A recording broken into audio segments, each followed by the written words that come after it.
the number one thing, and I don't know if it's necessarily a mistake, but people often overlook like pay yourself first. Make sure that you, number one, are paid for and taken care of going forward. And so for me, what that meant is max out those retirement accounts because that's just like easy money, right?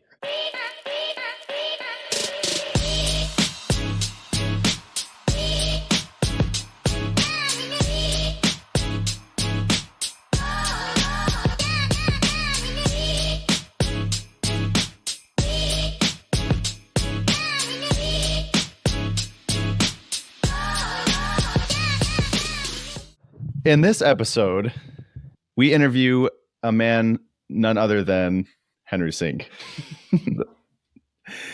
He requested to remain completely anonymous and did not show us his face, and we are recording like this in honor of such an amazing guest. Yeah, this was a tough one, just logistically trying to talk to like just a dark screen, but all that aside, lots of great stuff. If anybody knows who he is, just keep it secret because obviously this is his thing, and I respect that. Unfortunately, I don't have. We were going to ask him if we get a certain amount of whatever subscribers from this content. We were going to politely ask him to show us like his left nostril or something like that. Yeah, just some part of his face. But yeah, he's a CRNA. He's coaching other CRNAs and RNs and just trying to provide some financial awareness similar to what we're doing. So he was a great guest to have early on here and discuss just some of the finance hacks that he's figured out. It's interesting too, because especially for us, we're more focused on real estate and he's more focused on investing, other types of investing. So I think it was great for us even to talk to this guy, whoever he may be. Is it whom or who? Whomever. But we really appreciate him coming on and sharing a lot of his financial wisdom with us and all of our audience. Yeah. Unfortunately, the rest of the interview is not like this. You will see our faces. I was gonna say, unfortunately, you'll have to look at our faces once the interview starts. But yeah, this is a good one today, so enjoy.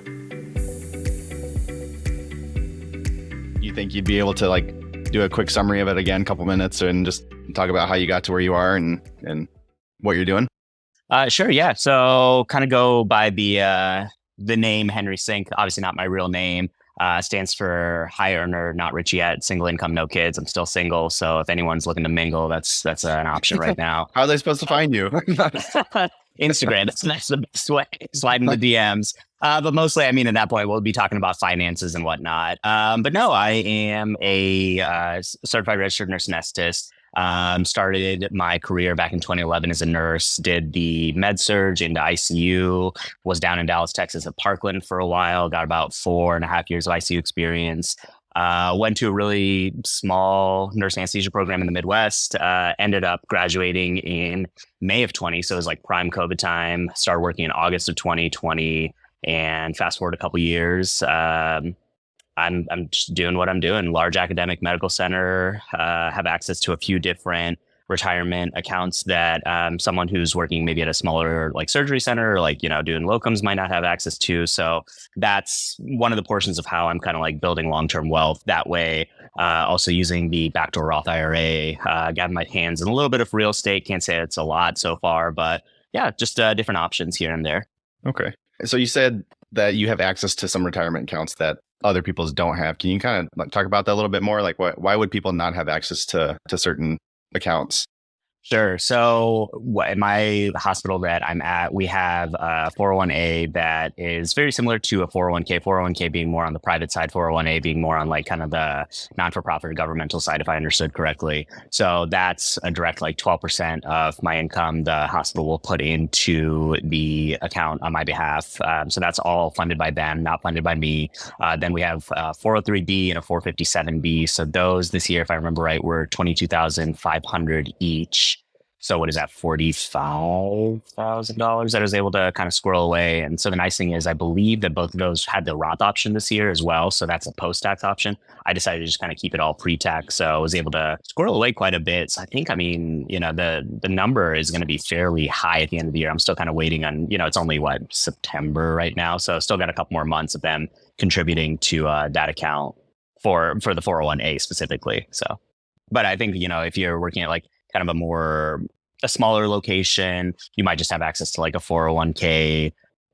Obviously like locums are kind of in their own different realm. It's like what they're able to really put away financially. So, we won't even kind of delve into that because that's a whole different ballpark in itself that I really haven't even dabbled in so far. So I'm really not an expert. I know a few of the ins and outs, but like I can't really speak to that avenue. So I know that they're able to put away a lot, and I hope with the locum rates that are out there right now and people who are doing full-time locums that they're actually like utilizing that to their benefit. Because I mean, being a CRNA is great, but it's kind of like, what is your plan after this job, or are you actually planning on being in the field until you're in your mid 60s or early 70s? And for me, it's one of those things that at the age of 34, like I enjoy the work that I've done as a nurse. I enjoy the work that I do as a CRNA, but this is not something that I want to be doing long term.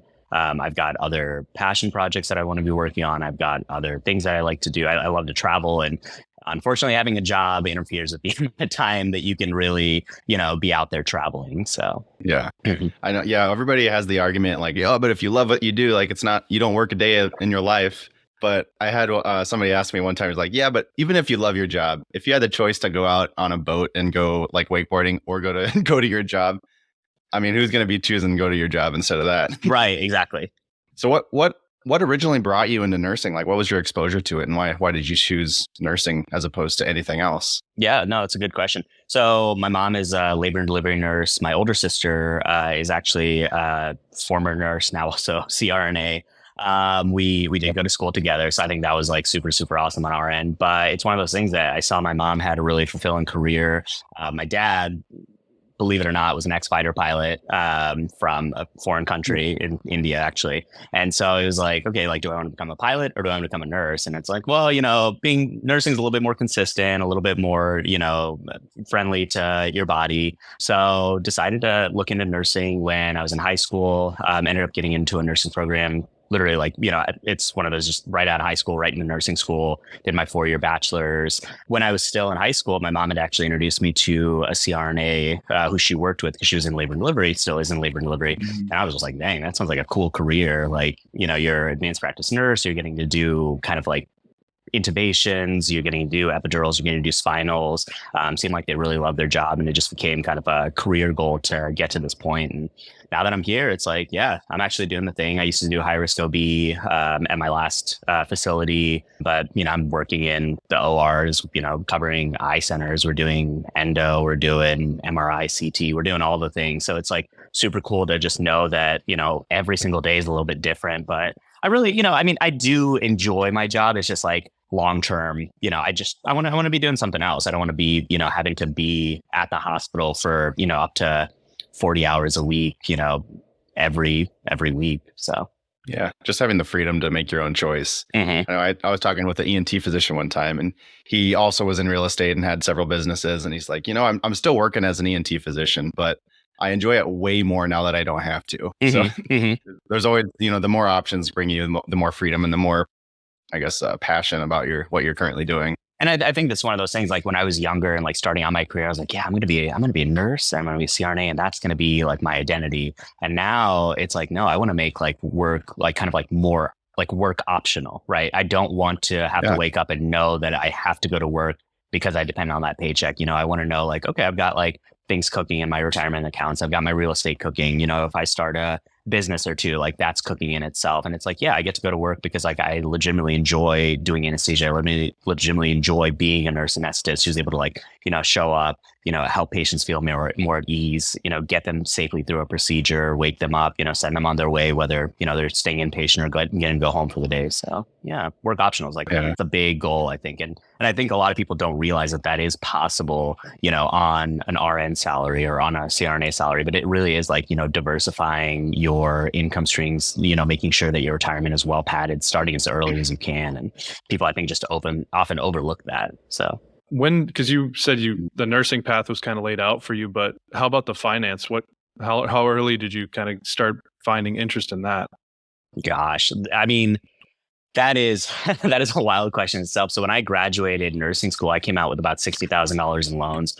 I went to a 4-year private school, and at the time, it made sense to do that. But then, when I really started working and I met someone who had an associate's and they're like, oh yeah, like, we're working side by side in ICU. And like, now I'm like working on getting my bachelor's, but by the way, the hospital's paying for it and it's only going to be this much. I was like, dang, why didn't I do that? Like that was a smart route, but I didn't know. It's like, things you didn't know.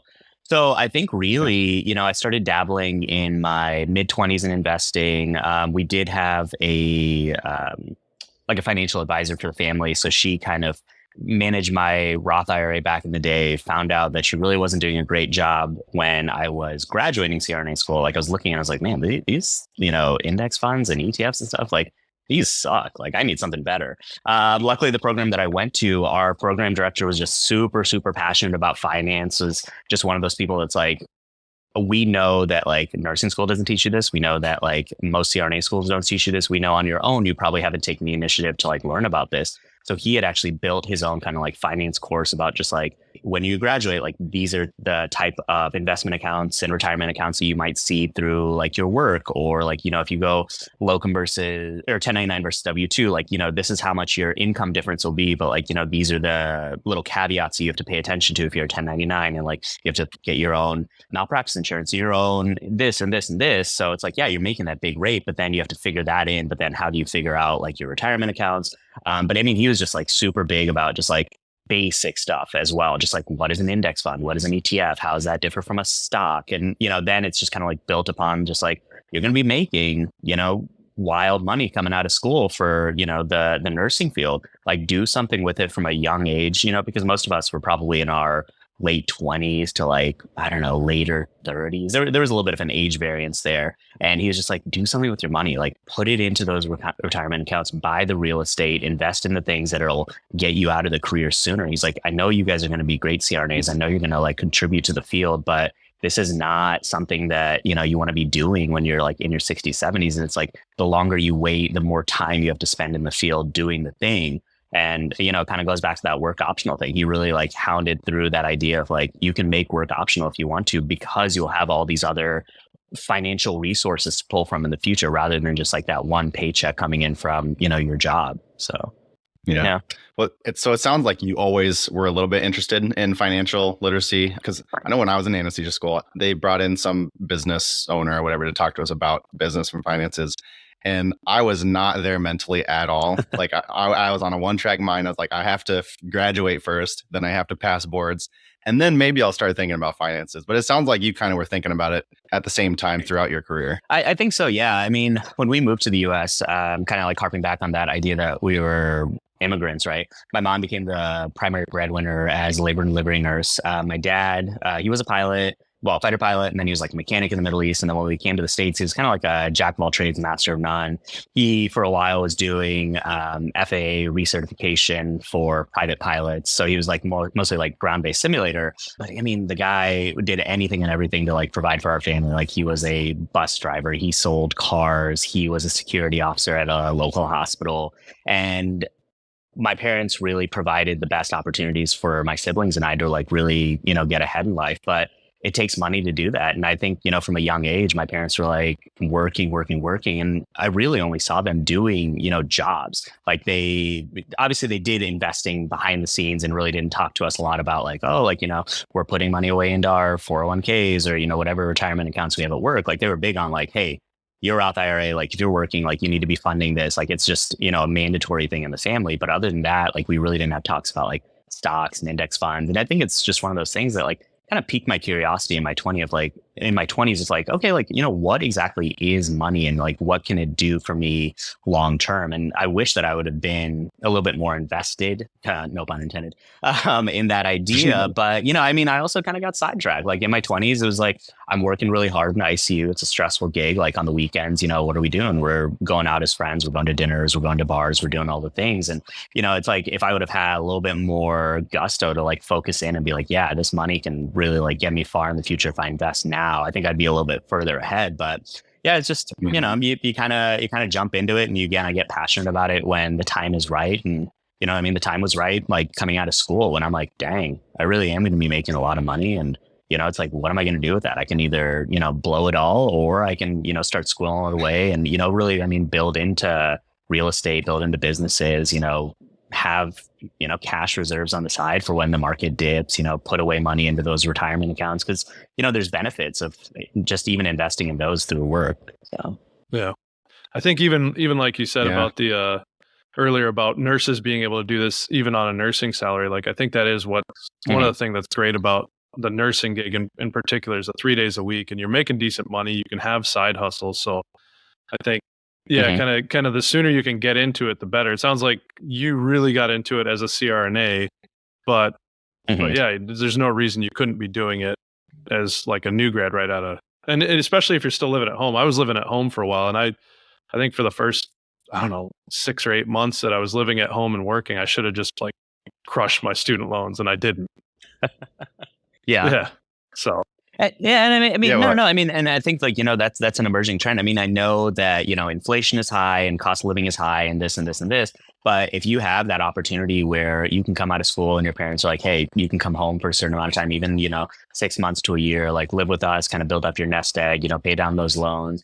It really does take a very special family to do that. I'll give you that. But if you have that opportunity available to you, go for it. And even if you don't, I mean, like, living like you are still in school when you're starting to make that income, whether you're a nurse, whether you're a CRNA, whether you're a nurse practitioner, like live with people for a little bit, like split the bills, like, live in like kind of like the more communal housing, suck it up for a little bit, because it can really change like the trajectory of your entire life, just kind of putting that pride aside and be like, yeah, I live with, a couple friends, like we're all renting an apartment, but, we're only paying this much compared with, me footing an entire apartment bill. And then, on top of that, like whatever else comes, with like cost of living. It's because I think what they say, transportation, food and housing are like your 3 biggest expenses, right? So if you can decrease that in any way, shape, or form, even like now, like, I mean, my hospital kind of sucks in the sense that we have to pay for parking. So I'm like, screw it, I'll ride my bike. And, I'm a 34-year-old guy. Like, I do love it though, because it's like, I get a little bit of exercise on the way to and the way from work. But instead of paying for parking, like they're actually paying me a couple dollars. So it's, I'm kind of, making that small sacrifice, and it's fine. Like, it's not the end of the world, Yeah. So, I think earlier you mentioned that you worked in the Midwest. Are you still in the Midwest? No, super top secret location. Kind of like, I'm in the West Coast now, so I'll give you that. I'll throw you that one. But no, yeah, I was in the Midwest for a long period of time. Well, not long period of time, I guess, from like 2020 until like 2022, and then just wanted to be closer to family, and I'd missed the Northwest, so yeah, come out here now. What are, so you spoke on this a little bit already, but what are some of the most common financial mistakes or the easiest to fix, I guess, financial mistakes that nurses and CRNAs could take and write in their little book of notes after taking notes on the podcast? Yeah, no, I think, the number one thing, and I don't know if it's necessarily a mistake, but people often overlook, like, pay yourself first. Make sure that you, number one, are paid for and taken care of going forward. And so for me, what that meant is max out those retirement accounts, because that's just like easy money, right? So you show up to work, you sign up for like your retirement accounts, whatever you have available to you. And especially for CRNAs, like we have, I think, really no excuse to just like not put away the money. Granted, I mean, everyone's situation is different. People, might have health issues. People might have kids. People might be taking care of, their loved ones. I understand that. But for a lot of our CRNAs who are coming out, they are, let's say they're a single, like I'm going to use myself, for example, right? Single individual, no dependents. My family can take care of themselves for now. So I'm just like, pay myself first, get that money into those retirement accounts, just be done with it. Because there's also tax advantages, right? If you're putting it in pre-tax, like you're getting a deduction on your tax, and you're putting in, as a Roth contribution, then you've already paid taxes on it now. You're not paying taxes on it later. That's great. So I think, it's not necessarily a mistake, but people often overlook that. And then on top of that, once you get the money into those accounts, just like choose something simple. It doesn't have to be extravagant. It doesn't have to be, like international exposure and small cap and mid cap and large cap and this and that. Just choose like an S&P 500 fund, choose like a total market fund, just choose something just simple, throw your money at it, let it ride. If the market goes down, buy some more if you can. If the market, goes up, then great. You're kind of in a good spot, but just, set yourself up for long-term success by just starting, I think. Yeah, for sure. Especially if your employer has some sort of a match, because in alternative investments, real estate, like whatever you're investing in, like 10, 20, 30% is just amazing. Mm-hmm. But that's really the only way that you're going to make 100% return on your money is just by putting in the match. And then your employer will contribute to up until like whatever cap they have set on it. Right. Yeah. And I think, same thing, like nurses, might, who and ha's like, oh, I don't know if I can like afford that. But it's like, that is something that is part of your like total compensation, right? If you do not put in the amount that your employer says they will match, then you're not getting the money that is technically already your money. And so, again, everyone's situation is a little bit different. Maybe people want to be more aggressive paying down their loans. It really is dependent on what they want to do with their money, but at least get that money that is kind of like, yours and earmarked for you through like your total compensation plan. Yeah. Now that you bring up student loans, student loans are becoming more and more and more of a problem. I mean, I personally came out of school with $250,000 of loans and worked hard to pay them off, but like to somebody who's like just finishing school, that's an enormous amount. Like that's almost depressing just knowing how much student loans you have. Like what do you tell people that come out of school with this much loans? So are we talking more of like the nurses, or are we talking more like CRNA route? Because I think that's a different conversation to have for both groups, right? I guess let's go with nurses. Yeah. So for nurses, it's kind of figure out, because I'm assuming that for most nurses who are coming out of school, like they're coming out with less loans than like a CRNA would, right? Because CRNA school, that's going to incur a certain amount more of actual student loan debt. So for nurses, like for myself, I told you $60,000 in loans. I actually paid that off over about 3 years. In retrospect, because I didn't know everything about money, probably not my smartest move. Probably should have extended that out a little bit more in the sense that I could have been investing more money in the meantime, right? And so now, even though I felt good about paying off those loans in a faster period of time, the money that I would have invested earlier, right? If I would have been investing heavily in 2011, 2012, 2013, now that money in 2023 has grown so much versus like, oops, my debt's done and it's out of my mind. It's really, it's a psychological thing. It's how do you get your mind right about money thing. So for nurses, I say, sit down, write it out, figure out what you owe, what your interest rate is, what is going to actually like impact you the most every single month, every single year, right? And so if you have something with like a super high interest rate and you're just shelling out money, just start with that one, start knocking down that loan as quick as possible. And just like, systematically just move on and just take out those loans. But at the same time, it's such a hard thing to say because, some people might be saving up for CRNA school. Some people might say, hey, I only want to spend 2 years at the bedside. I'm going to get my ICU experience and jump right back into school. So it's kind of hard to tell them, hey, you need to pay down your loans, plus you need to be investing, plus you need to be saving for school. So again, it's a case by case basis, but, kind of harping back to my situation, I was kind of like, okay, like, I want to go to CRNA school, but I don't know when I want to go to CRNA school. I'm going to kind of take my time, do the thing. So I did pay off my loans pretty aggressively. Because $20,000 a year, on a salary back then was fairly aggressive. I paid it off and I'm happy that it's done. But again, I wish I could have been investing more.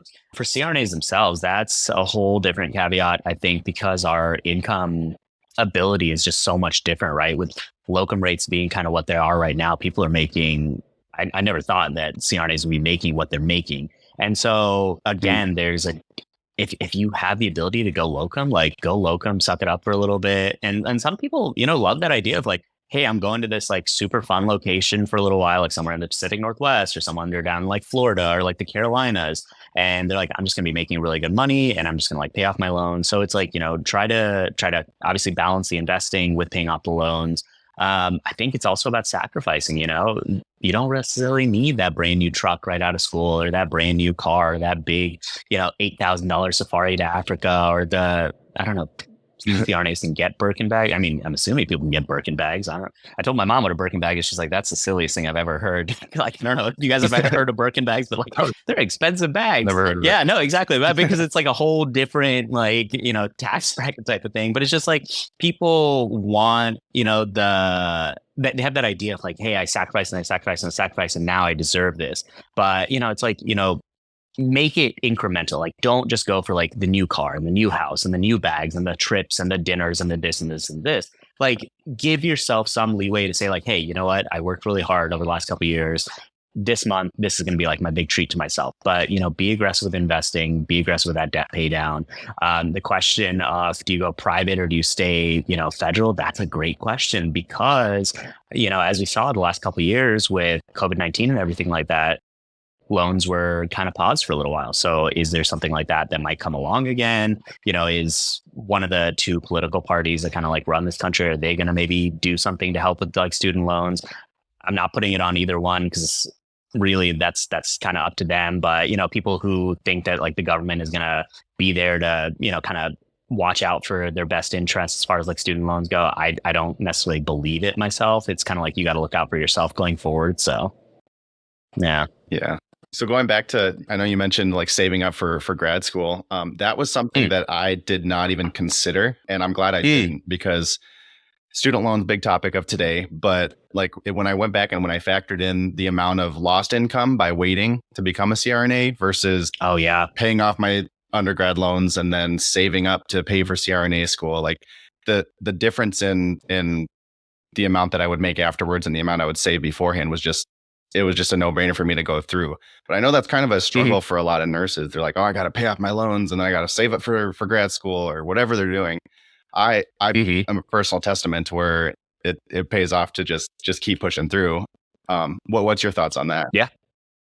No, and again, like I think, it's one of those things that I did get a little distracted in my 20s. I kind of, wanted to go on trips and wanted to like experience my 20s, this and the other. And I kind of wish that I would have kind of jumped in the same boat that you were in, of just like, hey, I'm done with nursing school. I'm going to just jump like right into the ICU. I'm going to get that experience. I'm going to push through. I'm going to do all the things that, I need to do to apply to school. I'm going to get through and then I'm going to start working. Because I mean, again, like now with income rates as high as they are, it's like, it is really a no-brainer to just like try to get through as quick as possible, take out the loans, and get to CRNA school so that you can start making a better income. You can have a better quality of life, right? The basic principle, right? More pay, less hours. Why would you not want to do that? Yeah. So I do like that idea. I think, I just kind of, it's maybe the immigrant mindset that I kind of grew up with of like, you don't want to have loans, like debt is bad, try to pay for things in cash. And that's fine and dandy. But it's like, when you see the price of school continues going up every single year, like there's no stopping, right? Like for some, and I think I'd done a post a little while ago, like UPenn is one of the most expensive schools out there. And it's just like, if you really want that like name brand, like if it's costing hypothetically like $250,000 a year, right now, if you wait for 5 years, chances are it's already moved up to 275, 280, almost like 300. Like inflation is impacting every single thing these days. So it's like, the name of the game, really is like, can you get in there as quick as possible? But then can you also be as disciplined as possible once you start working to say, hey, I came out with, I'm going to use you as an example, 250,000.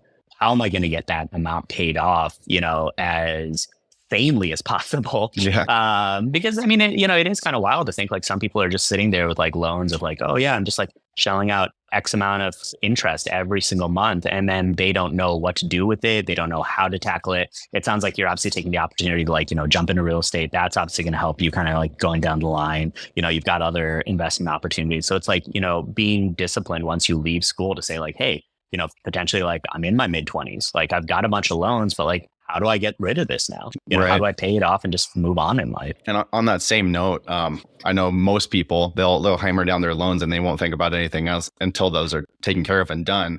That's not the route I took. And I'm glad I did. It was kind of a struggle at first, but I'm so glad that I did. I'd only been a CRNA for about a year and me and Colin, we started buying real estate, and the amount that it's been able to compound in the last 3 years. And on top of that, I've been able to pay off my loans. Like it's so powerful. Because if I had focused on paying off my loans only first, then I would probably be right now finishing them off and then not have any real estate that we've been able to acquire the last 4 years.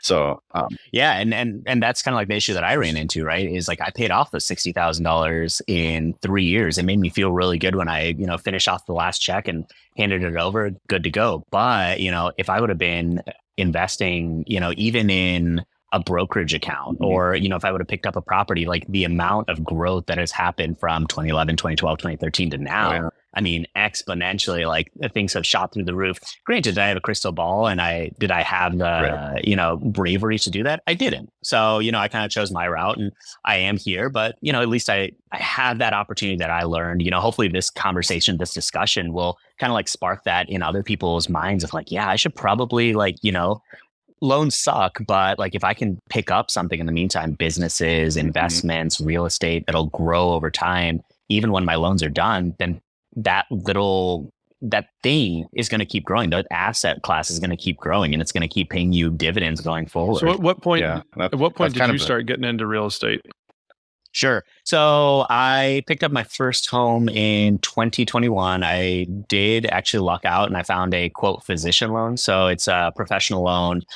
So what was it? It was nothing down, no PMI, 30-year fixed at 3.75. And I mean, it was just, it was just a primary in the Midwest. So now it's, it's not cash flowing a ton, but it's at least like, my renter's helping me pay down the mortgage, and I didn't want to obviously like put a whole big, cash flow, I'm looking for the variance difference, whatever you want to say. I didn't increase the rent to a point where it was, obnoxiously high, but, it's enough to be able to pay down the mortgage, have some reserves, have a little bit of cash flow on the side. And then last year, it's 2023. So it was last spring, I picked up a duplex here in the city that I'm living in, did pretty much like a gut rehab. I live in one side and I rent out the others.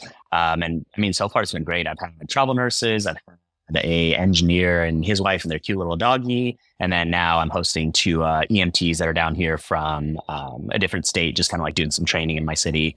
And I'm getting hits on Furnish Finder or Airbnb, having people that are, requesting to stay. And yeah, so I mean, technically 3 doors, but only 2 properties right now. And then I guess I do have like alternative investments, if you will, like have a SEP IRA that I'm investing with like a syndication for apartments and an HOA management group as well. That's cool. Little house hacking.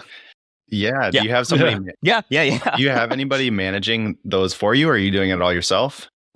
So the duplex, that is all myself because I live on the other side. So I'm able to kind of do things. I'm fairly handy. So if I need to get stuff done, and then I've also got a great neighbor who's just kind of a jack of all trades. So if anything big happens, he can definitely help me out with that.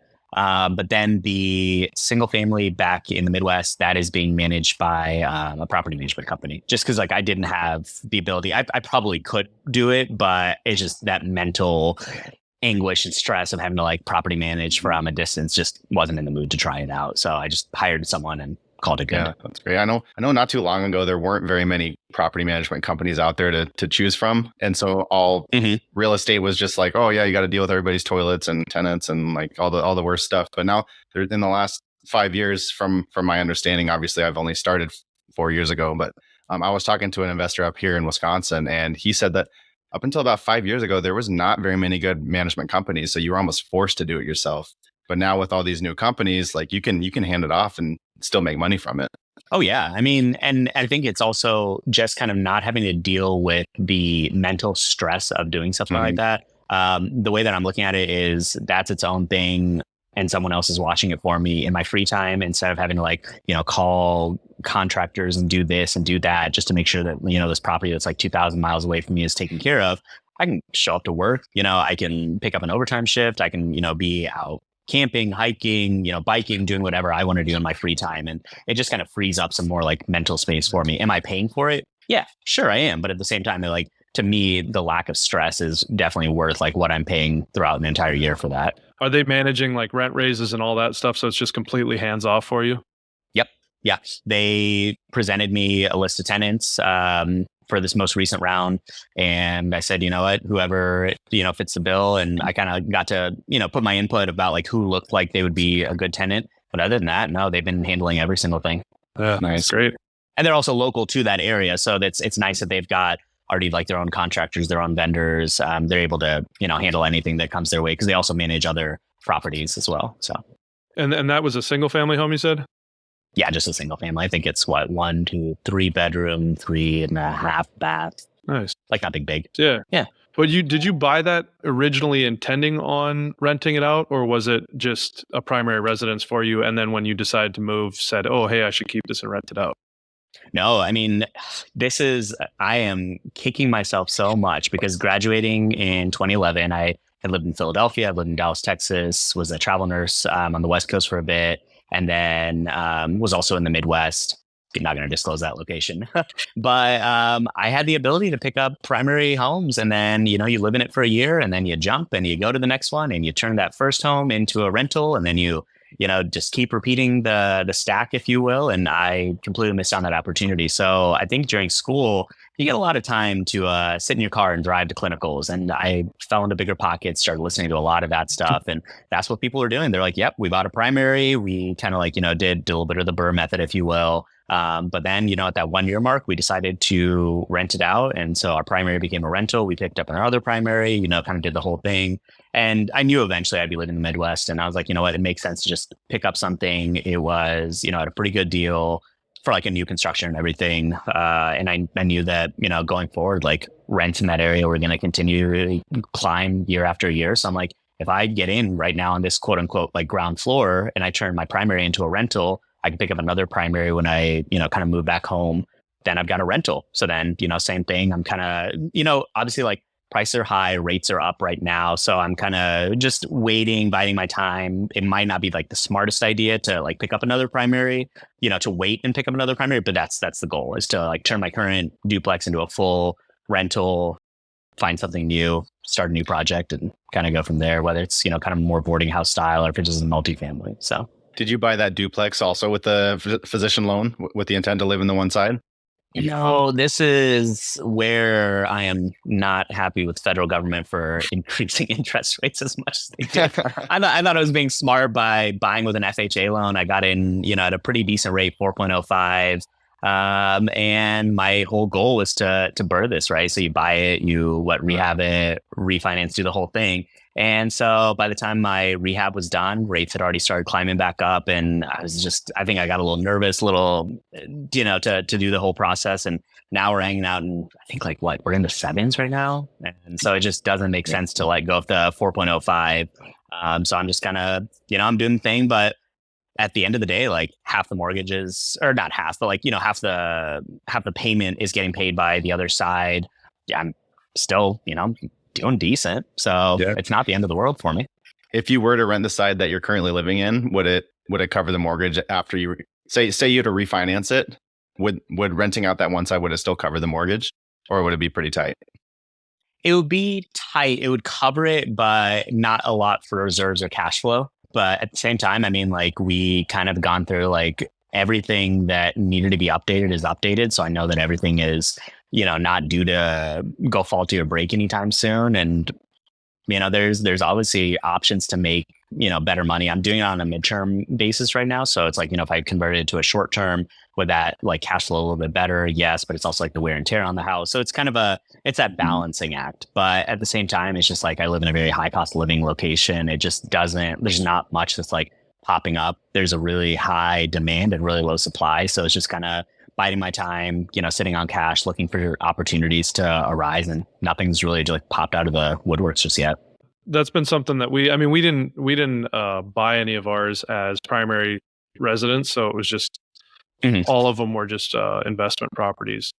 But I definitely think for the kind of more expensive, I mean, you say Northwest, so I assume it's an expensive market. Well, you even said it's a higher cost of living. So it's like, oh yeah, that buying the duplex and living in one side, I think, or any like triplex or fourplex, like it's such a good strategy.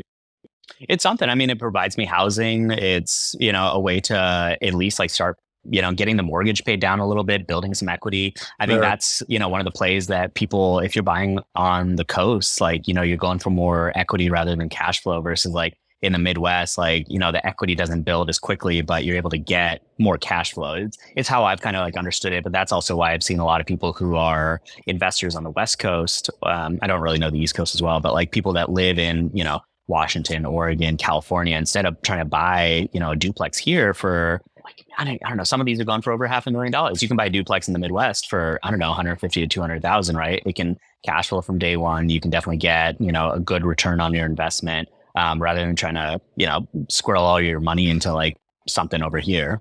So. Yeah, definitely. Yeah. All right. Well, so we're working on the name of this segment, the closing segment. I think we're going to call it, I don't know if you listen to Brandon Turner's or Bigger Pocket yeah. or anything like that. But we're going to call it the closing 3, 2, 1. Ooh.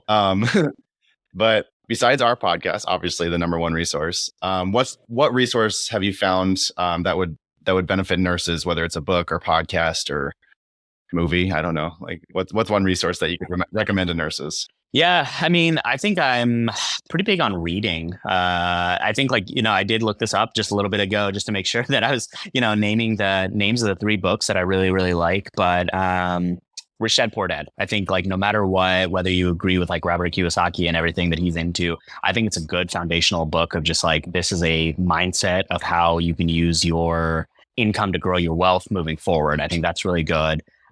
I'll Teach You to Be Rich by Ramit Sethi. I think that's actually also a really good, just this is finance 101, just what are the ins and outs of making your money work for you long term.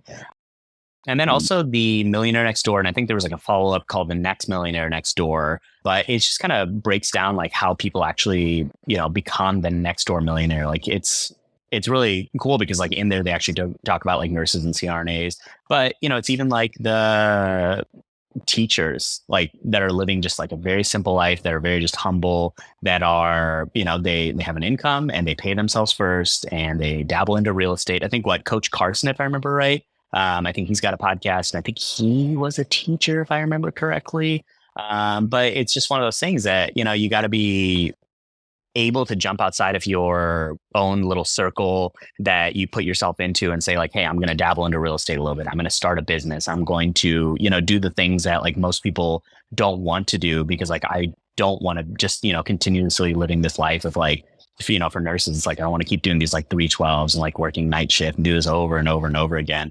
It's great if that's the lifestyle that you want, but it's there's other avenues of getting ahead financially, if not, being stuck in that repetitive cycle. So yeah, great. Yeah.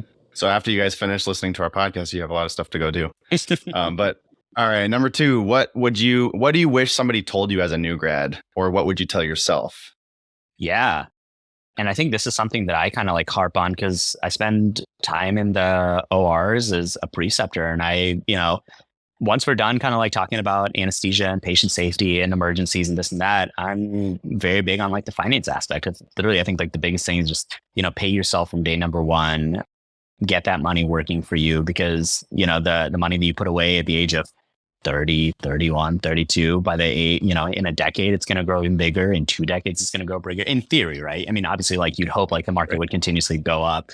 That, and also just, be smart with your money, buy the assets before you buy the liabilities. Again, it goes back to you pay yourself first, but you really don't need that, 4,000 square foot house right out of school for you and your partner. You don't need, the new truck. You don't need to be going on, these crazy lavish vacations every 3 months.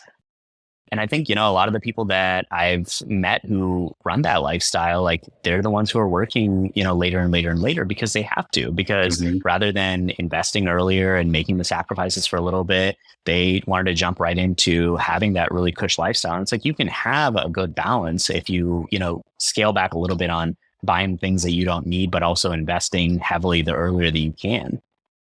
Definitely.